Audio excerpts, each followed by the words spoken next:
Hello, everybody. Another game from round 8 of the Fide Grand Prix tournament taking place in Mallorca. This game is between Boris Gelfand with the white pieces and Teimour Radjabov with the black pieces. We pick it up at move 28. Gelfand has just played the move Bishop H3, and we can see some of the imbalances here in the position, namely this square e6 is very desirable for white to take over, and that explains a lot of the motivation for wanting to remove this light square bishop. If the opponent's light squares are weak and you can get rid of the light square bishop, then it is pretty difficult for your opponent to control those squares properly.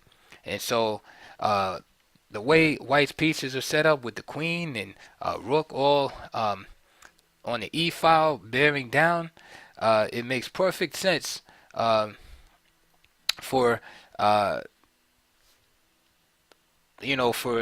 white to want to occupy this e6 square. Okay, so this e file is very problematic for black in this position. You got two pieces barreling down on the bishop on e7, and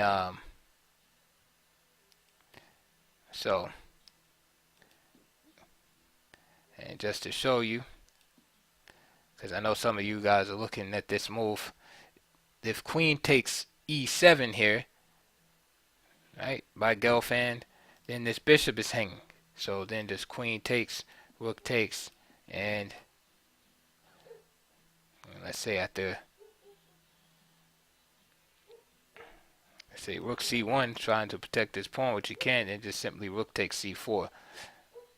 Therefore, Gelfand plays the right move strategically. This is a Russian chess move, right?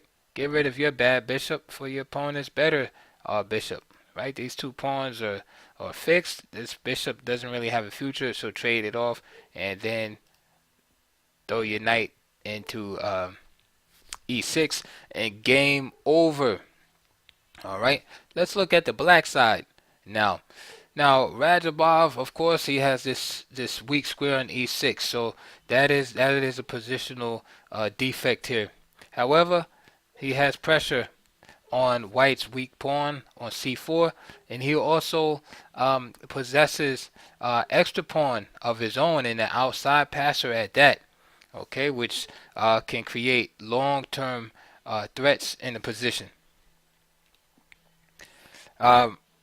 This bishop is horrible, and so he has to find a way to mobilize his pieces, because if he can't get his pieces coordinated properly, then this pawn won't be able to be supported enough to reach its destination.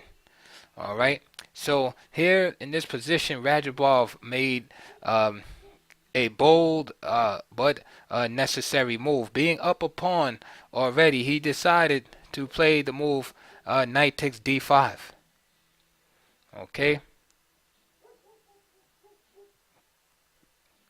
Therefore, balancing the position tremendously, right? And planning on just getting rid of this bad bishop, playing bishop g5, as well as securing another pawn, right? And securing another pass pawn after c takes d5. So c takes d5, so now you have this pawn and this pawn as potential passers. You get rid of the dangerous knight. Remember all the problems I was saying about this e6 square. You get rid of the dangerous knight. Bishop takes f5. Rook takes f5. Check. King comes to g7. F takes g5. There's the other pawn, right? So black has more than enough compensation, and most of all, he has activated, mobilized another pass pawn, and he's basically taken white's main objective away, which was this domination of the e6 square. Right now he has a queen there, but he would much rather have a knight in the square. Okay. King h1.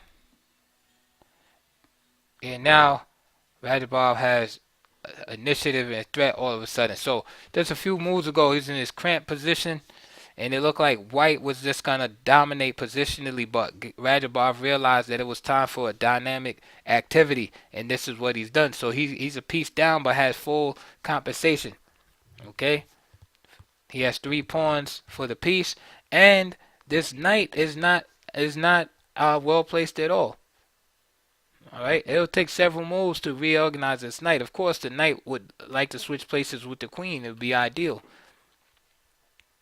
So this was good calculation on Radjabov's part to recognize that it was time for such action and to basically just turn the position around.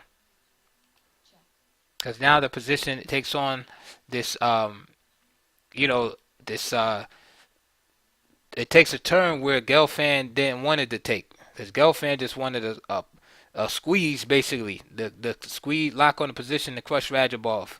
Occupy e6 and just gradually just hold him there and squeeze him positionally. And Radjabov just busted out the position with knight d5. Queen takes e7. Rook takes e7. So yes, now the queens are off the board. But Black still maintains his initiative. And so now it's 3 pawns versus the piece. And there it goes. There's a5. Gelfand starts attacking the pawns. Knight takes g6. And this is Black's only assets. So he has to push these pawns. And the thing about knights is well known, they're terrible at stopping past pawns because of this slow pondering maneuvers. So now a2 is played. This forces the rook back as like rook g1 is threatened. Check and then bringing the pawn in. So this rook is condemned to passivity.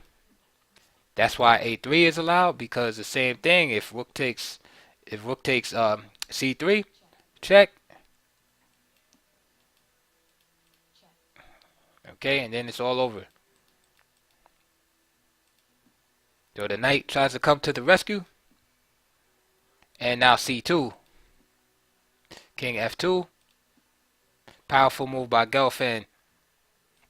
And powerful move by Radjabov, and Gelfand resigns here. He has no time to pick up these pawns. If rook takes a2, rook takes h2 check, followed by the sacrifice of the knight. So for instance, king c1 check, then queen right here. And this is why Gelfand resigns. So great game by Radjabov.